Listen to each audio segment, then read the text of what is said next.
नमस्ते, मेरा नाम अनिल शारदा है और आप दी जर्नलिस्ट अड्डा देख रहे हैं। इस वक्त नाव की सवारी हो रही है और सुबह सुबह का वक्त है। अभिषेक, एक बार कैमरा पैन कीजिए और दिखाइए कितनी नावें हमारे साथ चल रही हैं और कहाँ चल रही हैं, इसके बारे में मैं बता दूंगा। जहाँ ये नावें चल रही हैं, ये नदी नहीं है, ये यहाँ के लोगों के हज़ारों एकड़ की खेती है और इस खेती में हम नाव लेकर चल रहे हैं। समझिए कि इसमें गन्ने की खेती हुई है, धान की खेती हुई है। ये तमाम खेत जो हैं इस बार के बाढ़ में डूब चुके हैं और जिन इलाकों में हम हैं ज़्यादातर समय तो ये डूबा ही रहता है। अप्रॉक्स 6 से 8 महीने ये डूबा ही रहता है और जैसे ही पानी निकल के सूखने की बात आती है तब तक दोबारा से बाढ़ आ जाती है। यानी कि इस एरिया का करीब हज़ारों एकड़ की जो खेती है उसमें कभी भी किसान यहाँ के कोई फसल नहीं लगा पाते हैं। अगर कभी फसल लगाया भी तो संजोग से वो डूबना ही डूबना है। हमारे साथ यहाँ के एक निवासी हैं, बाकी तो अलग अलग नाव पे हैं, तो सबको एक नाव पे लेकर आना संभव नहीं था क्योंकि यहाँ पे बड़ी नावें हैं नहीं, छोटी नावें हैं। तो हम इन्हीं से बातचीत करते हैं, क्या कुछ परेशानियाँ हैं उसको थोड़ा जानते हैं। क्यों, आपका नाम क्या है? अरविंद कुमार नाम होगा। इस गाँव का नाम और प्रखंड पंचायत सब बताइए। ये सिवान जिला का भगवानपुर प्रखंड पड़ेगा और ग्राम पड़ेगा मैरी मखसूसपुर सलेमपुर और पंचायत बालाएँ राजी पड़ेगा। समस्याएं सर, समस्या इसमें ये है कि यहाँ पानी निकासी का कोई प्रबंध नहीं है और बरसों से इसमें पानी जमा रहता है और जो भूमि है वो मतलब यूँ ही बेकार ही है, कोई भी फसल इसमें होता नहीं है, जिससे हम लोग अभी भूखमरी के कगार पर आ गए हैं। इसमें कभी हल भी नहीं चलता है। ये लगभग कितने एकड़ की खेती होगी? 1000 एकड़ के पार ही होगी मेरे हिसाब से। जी, 1000 एकड़ से ज़्यादा ही पड़ेगा। इन खेतों में कौन कौन सी खेती होती थी पहले? इसमें सर गेहूँ और धान हुआ, बाजरा हुआ, गन्ना हुआ और राई आपका हुआ, सरसों हुआ, ये सारे फसल इसमें होती रहती हैं। बट जब से पानी का निकासी इसका रुक गया है तब से हर साल के ही इसका समस्या रहता है। नीतीश कुमार जी को आप लोगों ने कभी कहा नहीं है? सर, अपने जहाँ तक हम लोग का मतलब अपनी कॉमन सेंस है उसके हिसाब से सारे मतलब बड़ी अधिकारी और नेता मंत्री सबसे अपील किए हैं, लेकिन अभी तक इसमें कोई सुनवाई नहीं हुआ है। ऐसे हालातों में बताइए होगा तो होगा क्या? ये आप दिखाइए, अभिषेक कुछ साइड से लोग आ रहे हैं, तमाम जगहों पे पानी भरा है इन खेतों में। एक किसान के लिए उसके खेत और उसकी फसलें ही उसको जीवन दान देती हैं, उसके घर का खर्च चलाती हैं, उसके बच्चों की पढ़ाई, उसके बेटी की शादी, तमाम चीज़ें इन खेती पर डिपेंडेंट होता है। लेकिन जब ये खेती ही डूबी हुई है और सरकार किसी भी तरीके से इसकी देखरेख नहीं कर रही है, यहाँ के जनता के बारे में नहीं सोच रही है, यहाँ के जो विधायक हैं वो कभी नहीं सोच रहे हैं, पानी निकासी का कोई समाधान नहीं हो पा रहा है। ये बाढ़ का पानी यहाँ पे कोई नदी नहीं है कि जिससे आ रही है, नहीं, ये नदी गोपालगंज में है। गोपालगंज की नारायणी नदी, जिसको गंडक के नाम से जाना जाता है, हमारे यहाँ गोपालगंज में उसको नारायणी नदी के नाम से जाना जाता है। वहाँ से देवापुर एक इलाका है, वहाँ पे जब बांध टूटता है तो वहाँ का सारा पानी दूसरे खेतों से होते हुए और यहाँ तक आता है। आप समझिए कितने खेत होंगे। 1000 एकड़ अगर यहाँ पे मुझे दिखाई दे रहे हैं, जैसा कि आपने कैमरे में देखा, तमाम जब घुमा के हमने दिखाया, तो समझिए देवापुर यहाँ से करीब कितने किलोमीटर होगा? 50-60 किलोमीटर, लगभग 60 किलोमीटर होगा सर। 60 किलोमीटर दूर से तमाम खेतों को भिगाते हुए, डुबाते हुए जब ये नदी का पानी यहाँ तक पहुँच रहा है और इसके आगे भी जा रहा है, तो आप समझिए कितने हेक्टेयर में, कितनी ज़मीनें, कितने एकड़ में ज़मीनें जो हैं वो डूब चुकी हैं और फसल जो है वो ना के बराबर है। आप देखिए और भी लोग। सर, समस्याएं तो बहुत गंभीर हैं, इसकी वजह तो आप लोग देख ही रहे हैं, हम लोग कर नहीं सकते हैं। और ये मेरे ख्याल से लगता है कि जब तक इसका कोई प्रावधान नहीं होगा बनी रहेगी हमेशा के लिए। डीएम साहब को आपने आवेदन दिया था, वो बता रहे थे आप? जी सर, मैंने 14 जुलाई को एक मेल किया था डीएम साहब को, लेकिन अभी तो उसका कोई रिस्पांस नहीं आया। हम लोग उम्मीद यही करते हैं कि अब आप लोग आ गए हैं तो कुछ इसका सॉल्व निकाल दें, ताकि जो हज़ारों एकड़ ज़मीन बेकार पड़ी हैं तो इसमें किसान अपना भूमि मतलब पैदावार उपजा सके। और आपने कोई मीडिया वाला आता है इधर आपके वहाँ? अभी तक तो कोई नहीं है सर। कोई नहीं है। जब बाढ़ आती है तो सर को डूबने से बचाने के लिए या फिर जो सर डूब रहे होते हैं, जो घर डूब रहे होते हैं, उसे दिखाने के लिए तमाम मीडिया चैनल अपने बड़े बड़े कैमरों और बड़े बड़े स्टार एंकरों के द्वारा शूट करने के लिए तो पहुंच जाते हैं, क्योंकि उससे टीआरपी मिल रही होती है। लेकिन जब इन इलाकों में आना होता है तो कोई नहीं आता है। बाढ़ के बाद की स्थिति के बारे में आपने कभी जाना है क्या? अगर नहीं जाना है तो इस वीडियो को देखिए और दी जर्नलिस्ट अड्डा को देखना शुरू कीजिए, क्योंकि यही आपको बिहार के नहीं सिर्फ पूरे देश के जो ग्रामीण रिपोर्टिंग है उसको दिखाएगी और बताएगी आपको कि इन गाँवों के हालात क्या हैं। फ़िलहाल बिहार इलेक्शन है, इसलिए हम बिहार को दिखा रहे हैं, लेकिन तमाम जगहों से आपको आने वाली है। एक बात मैं आपको कहना चाह रहा हूँ, इस साल के शुरू में कोरोना ने इस देश में दस्तक दे दिया था, पूरी दुनिया में दिया था, भारत की बात कर रहा हूँ। मार्च 24 से पूरा देश लॉकडाउन में है। तमाम माइग्रेंट्स जो लेबर हुए वो सब के सब बिहार वापस आ गए और जिन जिन राज्यों के थे वहाँ चले गए।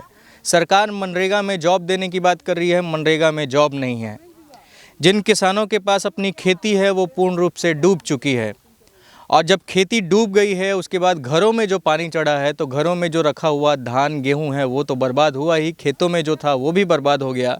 अब नया कृषि बिल ला दिया गया है इन्हीं किसानों के ऊपर और इनके गलों को धीरे धीरे काटने की कोशिश की जा रही है, और जो बड़े उद्योगपति हैं, बड़े इंडस्ट्रियलिस्ट हैं, उनके हिस्से में सब कुछ दिया जा रहा है। देश को जिस तरीके से बेचने की कोशिश हो रही है और देश को जिस तरीके से बेचा जा रहा है, आप सारी चीज़ों को देख रहे होंगे। यहाँ पे जब आते हैं तो और सारी चीज़ों को देखते हैं, और दी जर्नलिस्ट अड्डा यही कोशिश कर रहा है कि तमाम चीज़ों को बताए, दिखाए। समस्या ही बोल रहे हैं तो मतलब यहाँ पर कोई भी सरकारी सुविधा हम लोग को नहीं मिलता है। हम लोग को जो अभी बाढ़ का पानी है और ऐसा भी जो बारिश का पानी है, हम लोग का जो खेती है पानी में डूब गया है, तो हम लोग मतलब भुखमरी के कगार पे हैं। हमको कोई सरकार से सहायता नहीं मिलता है। बाढ़ के अलावा क्या कुछ समस्याएं हैं आपके विधानसभाओं की? सड़कें कैसी हैं, यहाँ के स्कूल कैसे हैं, यहाँ पे जो शौचालय बने हैं वो कैसे हैं, यहाँ पे जो घर बनाने के लिए जो पैसे आते हैं, इंदिरा आवास, प्रधानमंत्री आवास योजना अब हो गया है, वो उनका क्या हाल है? देखिए एक्चुअली बोलेंगे तो यहाँ पे तो जो समस्या है हर चीज़ का समस्या है। यहाँ पे विधानसभा का बात जो की है, तो विधानसभा में यहाँ से जो भी विधायक आते हैं इस क्षेत्र के लिए कुछ नहीं करते हैं। अभी वर्तमान में जो विधायक हमारे हैं, हम लोग के क्षेत्र में कुछ विकास नहीं किए हैं। विधायक मतलब जीत के जाते हैं, राज करते हैं अपना। हम लोग करने के लिए आते हैं, पटना में रहने के लिए आते हैं। बस उनको आवास चाहिए, फैसिलिटी चाहिए, बस वही चाहिए। बाकी जनता क्या हो रही है नहीं हो रही उससे तो उनको कोई मतलब है नहीं। अच्छा, हमारे जो वर्तमान विधायक है, जितने बार जीते, जितना दिन हुआ जीते हुए, आज तक कभी नहीं आए हमारे क्षेत्र में। क्या समस्या है क्या समस्या नहीं है आज तक उन्होंने देखने। हाँ, बस उनको है कि बस हमको आवास मिल गया, विधायक आवास मिल गया, आराम से अपना पड़े हुए हैं। अच्छा, और इंदिरा आवास का क्या हालचाल है, प्रधानमंत्री आवास योजना का? यहाँ पे लूट खोट मचोट मची हुई सर। वीडियो विधायक मतलब ऊपर से आता है 10-20 हज़ार, लेकिन यहाँ आते आते 6-7-8 हज़ार तक हो जाता है। हाँ, जो भी है मतलब लूटने में ही व्यस्त है। कौन खाता है? कौन खाता है? वीडियो खाता है, सीओ खाता है, जनप्रतिनिधि खाते हैं। कौन खाएगा? जिनके हाथ में आएगा वही ना खाएंगे। मतलब एक ज़मीन हमने ही परचेज किया था, तो उसका ज़मीन का 222 नंबर खाता है, तो बोलता है कि इसका दाखिल खारिज होगा ही नहीं। क्यों नहीं होगा? क्योंकि कंप्यूटर में कुछ गलती हो गया है। दैट मीन्स हम लोग ज़मीन खरीदने के लिए भी और उसको वैलिडेट करने के लिए भी अभी असमर्थ। जहाँ तक इस टोटल एरिया का बात है, अगर प्रॉपर पानी निकल जाए इसका, तो नियर अबाउट 20,000 जो किसान हैं उनको खाने पीने और दूसरी जगह नौकरी करने जाने की ज़रूरत नहीं है। 20,000 फैमिली, दैट मीन्स कि मोर देन 1500 एकड़ ज़मीन है। 1500 से 1500 ज़मीन, 2 किलोमीटर का एरिया, 2 किलोमीटर लंबा, 2 किलोमीटर नहीं, नियर अबाउट 5 किलोमीटर लंबा, 5 किलोमीटर चौड़ा ये एरिया है इसका। और पूरा चौर की जमीन है। इसमें जो इसकी उपज है मोर देन 80 की, मतलब 80 किलो पर कट्ठा, जो हम लोग कट्ठा बोलते हैं। तो अगर टोटल प्रॉपर पानी निकल जाए इसमें, तो नियर अबाउट 20,000 फैमिली का 20,000 फैमिली होगा ही। 20,000 फैमिली को बाहर जाने की जरूरत नहीं है, वो लोग आराम से यहाँ कर सकते हैं। साल में कितने महीने ये ऐसे ही रहता है? साल में पूरा साल हो रहता है। नियर देखिए, हम लोग पढ़ रहे थे, मुझे याद है जब हम लोग पढ़ रहे थे नियर अबाउट 95 में, तो उस समय से अभी तक ये ओनली 2 महीने के लिए 3 महीने के लिए सूखता है, 4 महीने के लिए 2-3 महीने के लिए उसका कुछ नहीं होता है। पहले क्या करते थे हम लोग, धान वहाँ बो देते थे साइड में, धान नाव से काटते थे, वो सब खत्म हो गया। अच्छा सर, आप बड़ा अच्छा बता रहे हैं। मैं आपसे 2-3 सवाल पूछना चाह रहा हूँ कि आपको देख के मुझे आभास होता है कि आप करीब 40 साल की उम्र के होंगे। More than 40। More than 40। 40 सालों में जब से आपने होश संभाला, आपने ये देखा है कि हमेशा डूबा ही रहता है। इन 40 सालों में कम से कम कितने विधायक होंगे? 8 विधायक हुए होंगे। 8 विधायक होंगे। इन 8 विधायकों में से कभी आप लोगों ने ये कोशिश नहीं किया कि किसी विधायक को ले आके यहाँ पे लेकर आया जाए, नाव से घुमाया जाए, उन्हें कहा जाए कि भैया इसको सुधारो, तब हम आपको वोट देंगे? मेरे नॉलेज में एक बार है कि एक बार जब सांसद साहब थे पीएन सिंह जी, तो उनको वहाँ पर लेकर आया गया था। वहाँ पर आपको दिख रहे होंगे सामने में एक ठो दलान है, तो ऑन दैट टाइम उन्होंने प्रॉमिस किया था कि हम इसको जल्दी ही करेंगे। और उसके बाद जो भी ग्रामीण पब्लिक हैं वो सब लोग ने प्रयास किया, सब लोग प्रयास करता ऑलरेडी आते हैं, लेकिन वो लोग बैक जाते हैं। और एक मेन रीजन इसका डेवलपमेंट का ये है कि टोटल एरिया के भी लोग क्वालिफाइड हैं, लेकिन जो क्वालिफाइड होता है तो यहाँ बेसिक रिक्वायरमेंट है जो वही नहीं है। मान लिया कि बेसिक रिक्वायरमेंट तो ये मेडिसिन, तो आप ब्लॉक में जाएगा तो डॉक्टर नहीं मिलेगा, मेडिसिन नहीं मिलेगा, तो क्या होता है सब लोग यहाँ से छोड़ देना चाहते हैं।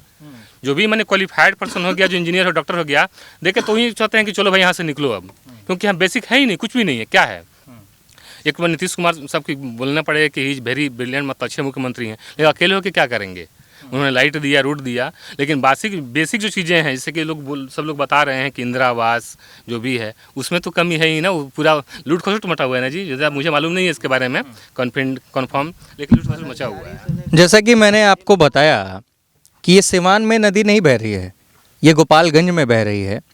और समझिए कि लोग क्या गिनता है कि गोपालगंज में बाढ़ आई है, कोई सिवान की बात नहीं करता है, कोई सिवान के इन इलाकों की बात नहीं करता है। लेकिन बात तो इनकी भी करनी पड़ेगी, क्योंकि जितना क्षति गोपालगंज के इलाकों में हुआ है, वहाँ से जो पानी निकल के आया है सारा का सारा तो सिवान को डुबा के रखा है।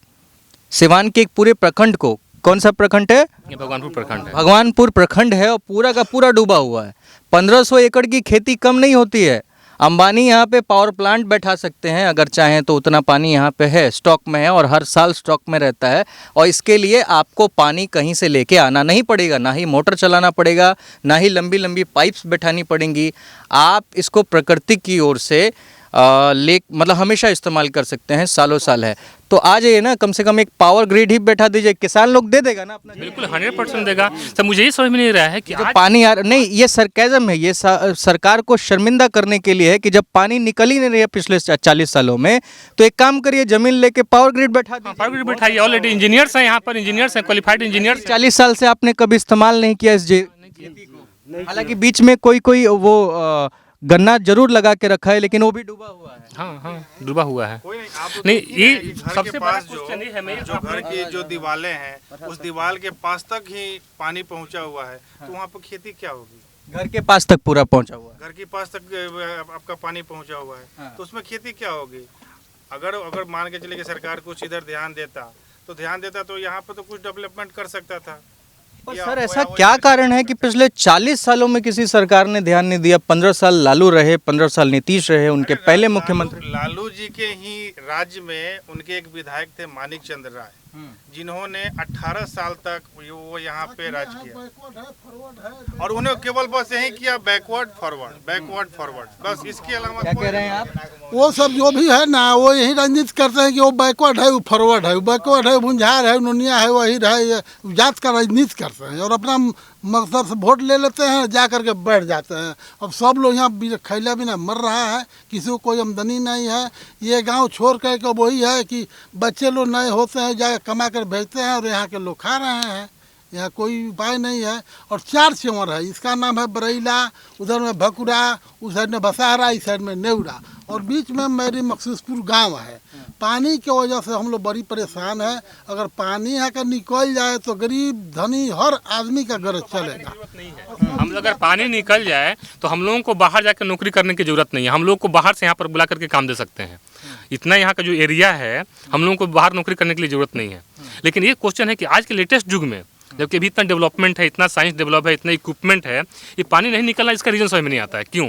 अगर कोई डीएम है, बीडीओ है, एग्जीक्यूटिव इंजीनियर है, वाई वो क्यों एक्शन क्यों नहीं ले रहा है इसके अगेंस्ट में? जबकि ऑलरेडी पब्लिक भी परेशान, सब पब्लिक जाता है। अल्टीमेटली कितने बार एप्लीकेशन दिया गया है। तो अभी के समय में अगर पानी के चलते आदमी का डेवलपमेंट रुक जाए, नहीं कोई काम ना हो, जो कि अभी नियर अबाउट 1500 नहीं, अगर चारों चौरा का देखा जाए तो नियर अबाउट 1500 नहीं, कम से कम मोर देन 3500, मोर देन 305,000 एकड़ ज़मीन है। और इसमें गेहूँ होता है, गेहूँ, चावल, गन्ना, चना, एवरीथिंग हो सकता है। तो हम लोग अभी बाहर नौकरी के लिए जा रहे हैं, क्यों जाएंगे नौकरी अगर हम लोग का पानी निकल जाएगा तो? हमारा भारत तो कृषि प्रधान देश है, जो कि बोला जाता है कि भारत हमारा कृषि प्रधान। इसके लिए नहीं, मतलब वो कोई भी अधिकारी आता है तो ऐसा नहीं कि अधिकारी को ला करके एक बार सर्वे कर ले, जो ग्राउंड लेवल है लेवल ले ले कि हाँ कितना है, कैसे पानी निकाल सकते हैं, उस पर कुछ एक्सपेंसेस करे। ये भी हो सकता है कि हाँ आप पानी निकालिए, जो भी आपका ओवरऑल एक्सपेंसेस आता है उसको अगर किसान यहाँ दे देंगे, जैसे कि नेशनल हाईवे का होता है, आप वसूलते हैं ना गवर्नमेंट, वहाँ पर ला करके टोल टैक्स, हम लोग भी टोल टैक्स दे देंगे, पानी निकाल दें एज ए टोल टैक्स। हम लोग जितना गवर्नमेंट का एक्सपेंसेस आएगा पानी निकलने के लिए वी विल पे, हम लोग एक कमेटी बना करके हम लोग पे कर देंगे 10 साल 15 साल 20 साल में, बट पानी निकाले गवर्नमेंट। हम लोग नहीं चाहते हैं कि गवर्नमेंट बोलती है कि पैसा नहीं है, ये नहीं है या टेक्निकल है, टेक्निकल सॉल्यूशन भी हम लोग देंगे, because lot of engineer available there, but only government का एक्शन लेना है।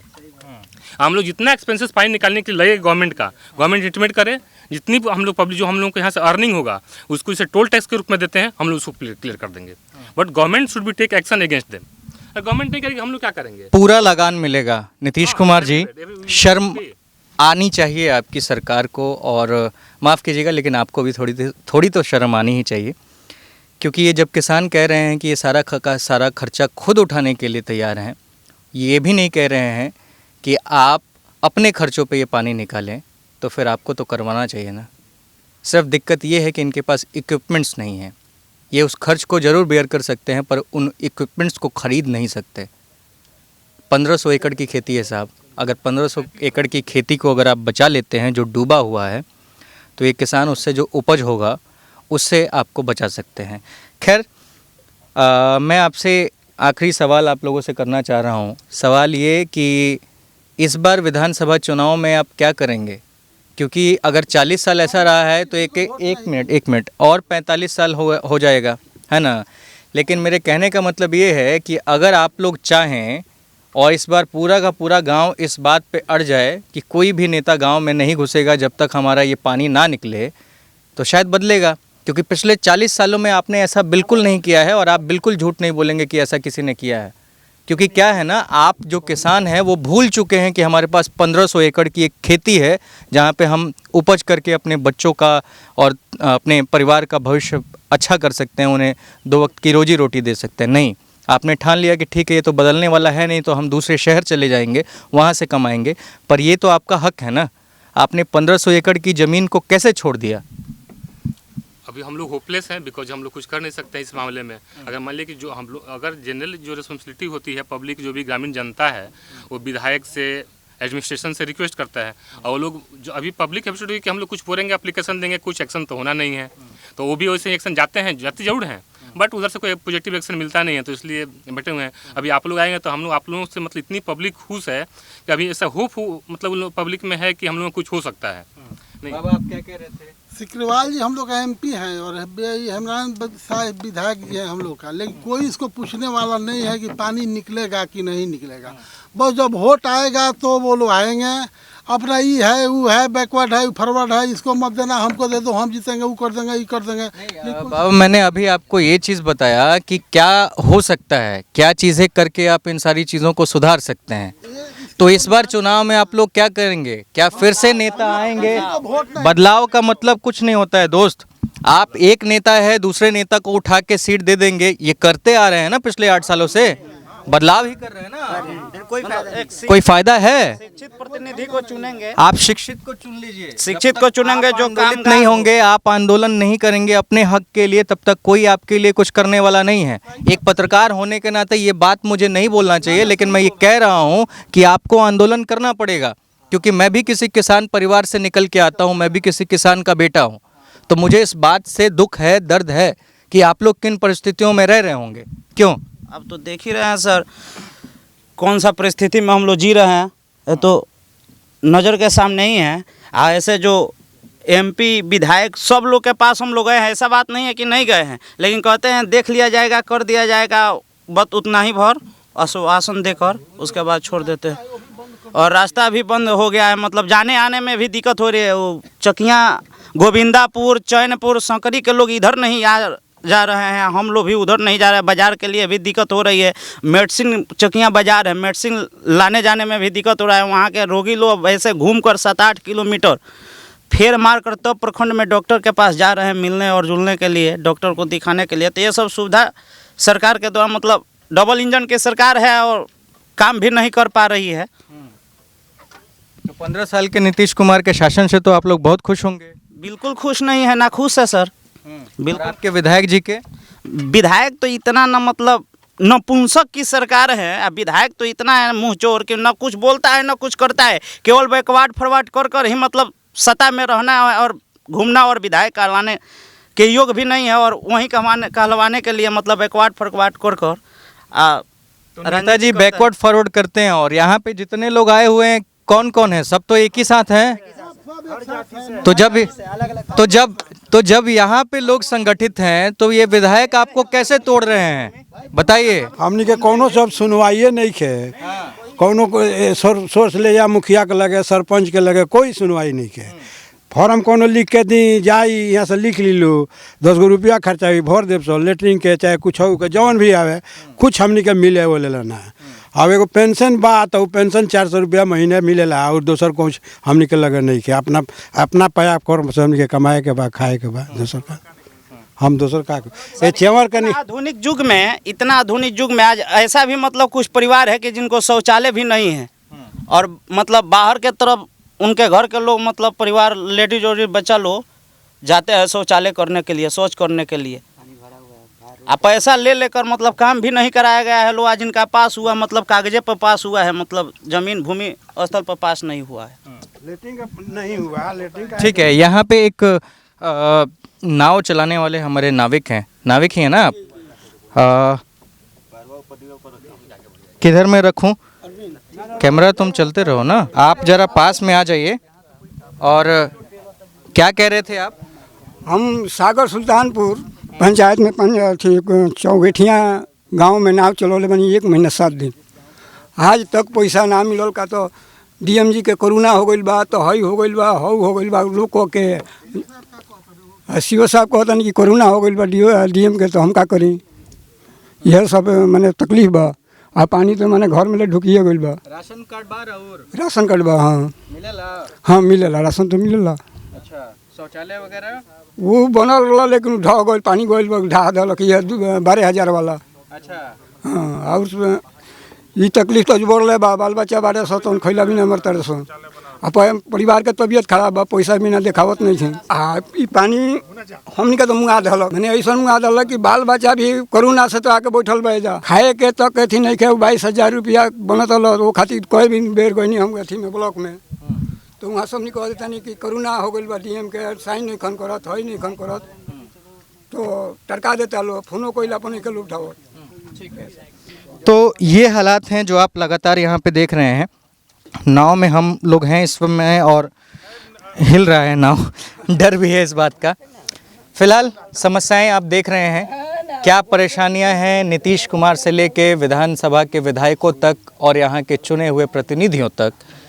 किस तरीके से विकास को धूमिल कर रहे हैं ये लोग। विकास बिहार में सही में तो बाढ़ के पानी से या तो बह चुका है या फिर डूब चुका है, लेकिन विकास ज़मीन पे, सड़कों पे, किसी के घर में नज़र नहीं आता है। वो चाहे रोज़गार हो, चाहे ओडीएफ हो, या फिर किसी भी तरीके की सरकार की जो भी नीतियाँ वो भी नहीं हैं। जिन सड़कों का दावा नीतीश कुमार कर रहे थे वो सड़कें भी पूरी तरीके से टूट कर सड़ चुकी हैं और नीतीश कुमार के पूरे कार्यकाल पे एक बदनाम धब्बा देती हैं। लेकिन फिर भी नीतीश कुमार सड़कों को लेकर के और अपने झूठे विकास को लेकर के, उनके दावों को लेकर के एक बार फिर चुनाव मैदान में हैं और दोबारा से जनता से वोट मांग रहे हैं सरकार बनाने के लिए। लेकिन इस बार जनता तय करेगी कि उसे करना क्या है और उनके लिए विकास का पैमाना क्या होगा, उनके लिए रोज़गार कितना ज़रूरी है, ये जनता को सोचना है। फ़िलहाल हमारा काम था कि हम आएँ और यहाँ से वो रिपोर्ट दिखाएं। दी जर्नलिस्ट अड्डा लगातार ईमानदारी से आपको वो सारी रिपोर्ट्स दिखा रहा है जो गाँव में आपको देखने को नहीं मिलती हैं या फिर गाँव से दिल्ली की मीडिया में देखने को नहीं मिलती हैं। हमारी कोशिश है कि हम आप तक वही रिपोर्ट्स पहुंचाएं। फ़िलहाल इस वीडियो में सिर्फ इतना ही। मेरा नाम अनिल शारदा है। आप दी जर्नलिस्ट अड्डा देख रहे थे। बहुत बहुत धन्यवाद।